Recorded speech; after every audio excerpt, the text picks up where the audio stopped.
바울이 아덴을 떠나 이제 고린도로 왔습니다. 1절에 보시면 그 후에 바울이 아덴을 떠나 고린도에 이르러. 이 그리스라는 나라는 이 아데네와 고린도라는 두 지역으로 이렇게 나뉘어져 있습니다. 그러니까 고린도는 아가야의 수도로서 굉장히 중요한 항구 도시였습니다. 동에서 서쪽으로 하는 모든 상인들과 이 벳사람들은 반드시 고린도를 거쳐야만 했습니다. 왜냐하면 고린도만 통하면 한 수백 마일의 여행을 줄일 수 있었기 때문입니다. 지금으로 말하면 고린도라는 도시는 지금의 그 런던이나 프랑스 파리 같은 곳이었습니다. 그렇게 모든 사람들이 거쳐가는 상업적인 도시이다 보니까 고린도는 유흥업소들이 아주 많았습니다. 그게 이제 항구 도시들의 특징입니다. 한마디로 말하면 고린도라는 도시는 사람들이 술에 그냥 쪄들어 있고 환락이 있고 음란한 장소라고 이렇게 상상하시면 됩니다. 그래서 서양 사람들은 타락한 사람들을 말할 때 고린도 사람같이 산다라고 말할 정도였습니다. 고린도는 매춘이 활발히 성행이 된 음란한 도시였습니다. 어느 정도였냐면 미의 여신 아프로디테, 그러니까 비너스를 모신 신전에서 일하는 여사제들은 정부에서 공인된 매춘부들이었다는 사실입니다. 1000명의 창녀들이 매일 성전에 주둔해서 신을 모시는 몸으로 죄를 씻어주겠다라며 거액을 받고 몸을 팔고 있었던 그 정도였습니다. 그러니 그 땅이 얼마나 음란하고 강포하고 우상 숭배가 성행했었는지, 또 그런 곳에서 복음을 전해야 되고 개척을 해야 되니까 그 일이 얼마나 어려웠겠는지 사뭇 짐작이 가죠. 그런데 감사하게 하나님께서 신실한 믿음의 동역자인 아굴라와 그의 부인 브리스길라를 만나게 해주신 겁니다. 2절에 아굴라라는 본도에서 난 유대인 한 사람을 만나니 글라우디오가 모든 유대인을 명하여 로마에서 떠나라 한 거로 그가 그 안에 브리스길라와 함께 이달리아로부터 새로 온지라. 바울이 그들에게 가매. 글라우디오 로마 황제가 로마에 살고 있는 유대인들의 추방을 명령했기 때문에 이탈리아를 떠나 고린도로 들어온 유태인 부부였던 겁니다. 바울이 어떻게 그들을 만났냐면 3절에 보니까 답이 나옵니다. 생업이 같으므로 함께 살며 일을 하니 그 생업은 천막을 만드는 것이었더라. 짭이 똑같았습니다. 텐트 메이커, 천막을 만드는 사람이었습니다. 그러다 보니까 서로 자연스럽게 가까워진 겁니다. 그런데 이 부부는 정말로 아름다운 부부였습니다. 특히 부부가 마음을 같이해서 하나님의 일에 헌신한 것이 아름다웠습니다. 그런 마음으로 목회자인 바울을 돕는 그 모습이 참 아름다운 모습입니다. 그 당시에 목회자를 돕는다라는 것은 자기 목숨까지 위태하고 위험할 수 있었습니다. 그런데 이 부부는 생명의 위험을 무릅쓰고 복음을 전하는 바울을 열심히 도와주었습니다. 어느 정도였냐면 로마서 16장 3절 4절에 보니까 이렇게 설명하고 있죠. 너희는 그리스도 예수 안에서 나의 동역자들인 브리스가와 아굴라에게 문안하라. 그들은 내 목숨을 위하여 자기들의 목까지도 내놓았나니 나뿐 아니라 이방인의 모든 교회도 그들에게 감사하느니라. 그들은 내 목숨을 위하여 자기들의 목까지도 내어놨다라는, 그렇게 말을 할 정도. 목회자를 위해서라면, 또 복음을 위해서라면 죽을 각오를 했다라는 것. 18절 첫 부분에도 보니까 이런 말씀이 나옵니다. 바울은 더 여러 날 머물다가 형제들과 작별하고 배 타고 수리아로 떠나갈새 브리스길라와 아굴라도 함께하더라. 바울이 복음 전도를 위해 수리아로 떠나자 브리스길라와 아굴라 부부도 바울을 따라 이사까지 가는 헌신과 희생을 보일 정도였습니다. 그리고 이 부부가 아름다웠던 건 하나님의 말씀을 하여튼 철저히 배우는 그 모습이 너무나 아름다운 것. 어디든 바울이 가는 곳은 늘 같이 따라다니면서 하나님의 말씀을 철저히 배웠습니다. 11절에 1년 6개월을 머물며 그들 가운데서 하나님의 말씀을 가르치니라. 그러니까 이런 동역자들이 있었기 때문에 사도 바울은 하나님의 일을 계속할 수가 있었던 겁니다. 그런 동역자들이 주위에 없으면 하나님의 일을 계속하기가 쉽지가 않습니다. 왜냐하면 대적자들, 회방자들, 방해꾼들, 좌절시키는 사람들과 일들이 늘 도사리고 있었기 때문에 그렇습니다. 고린도 도시도 바울에겐 참 힘든 사역지였습니다.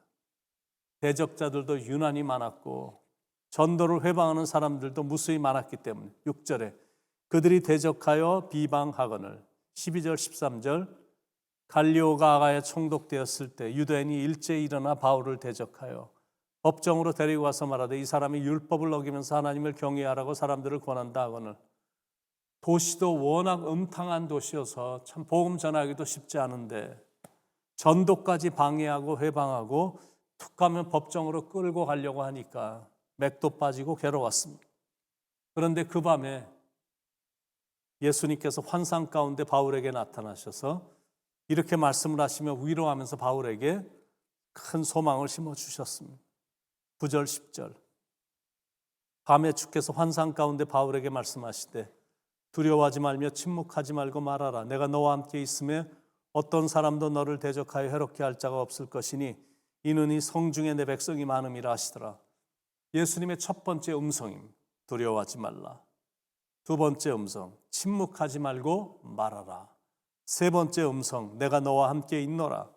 그리고 네 번째 들려온 음성 어떤 사람도 너를 대적하여 해롭게 할 자가 없을 것이다. 다섯 번째 들려온 주님의 음성은 이 성중에 내 백성이 많다. 이런 음성을 들려주신 것. 너무나 자상하고 그리고 너무나 분명하고 상세하게 그리고 따뜻한 음성으로 말씀하시며 격려를 해주시니까 바울이 새로운 힘과 용기를 얻게 된 것. 그리고 마음에 확신이 드니까 고린도 도시를 향한 하나님의 크신 계획도 보게 됐고 소망도 보게 됐고 하나님이 고린도에서 강력하게 복음을 전하기를 원하심을 깨닫게 됐습니다. 그래서 바울은 고린도에서 1년 6개월을 머물면서 힘써서 하나님의 말씀을 담대하게 전했습니다. 사람들이 여기저기서 일어나 자기를 고소하고 핍박을 해도 두려움 없이 전도 사역을 감당한 겁니다. 주님께서 약속하신 대로 주님은 사도 바울과 함께 해주셨고 지켜주셨고 보호해 주셨기 때문에 그렇습니다. 그 결과 이 그리스란 나라는 그렇게 복음을 반대했던 우상 숭배가 대단했던 나라였는데 지금은 그리스 국교가 그리스 정교를 믿는 기독교인이 98%라는 사실입니다. 그때 뿌렸던 작은 복음의 씨앗에 불과했었는데 나는 십자가에 못 박히신 예수 그리스도를 선포합니다. 그분만이 진짜이십니다. 그분만이 참 지혜자이십니다. 라고 외롭게 외쳤던 복음의 씨였는데 수백 년, 수천 년이 넘어서 보니까 하여튼 대단한 숲을 이루었고 대단한 열매가 맺어진 걸 보게 된 겁니다.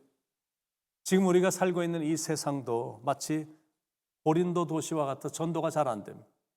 사람들이 물질을 쫓아 살고 육신의 쾌락을 찾아서 사는 사람들이 이 땅에 이 시대에 너무나 많습니다. 그래서 전도도 자꾸 주춤거리게 되고 그리고 시도도 잘 안 합니다. 그때 들려주시는 주님 음성입니다. 이 성중에 내 백성이 많음이라. 이 말씀이 참 위로가 됩니다. 엘리야에게 들려주셨던 주님의 음성도 똑같은 음성이었거든요. 바알에게 무릎 꿇지 않은 남은 자 7,000명이 있다. 절대 우리만 있지 않거든요. 하나님께서 숨겨놓은 자들이 의외로 많이 있다라는 거예요. 각박하고 메마른 이민의 삶이지만 그래도 지치지 않고 계속해서 주님의 사역을 감당할 수 있는 것은 이렇게 주님의 음성을 들을 때입니다. 이 성중에 내 백성이 많음이라. 우리가 가는 길이 홀로 가는 길이 아니다라는 말이에요.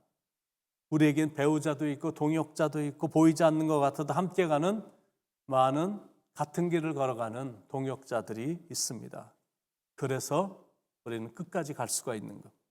그 음성 앞에 귀를 기울이며 하나님의 비전과 꿈을 붙잡는 것. 그러면 낙담하지 않게 되고 두려워하지 않게 되고 잠잠하지 않고 담대하게 예수님의 십자가의 죽음과 부활의 복음을 열심히 전하게 됩니다.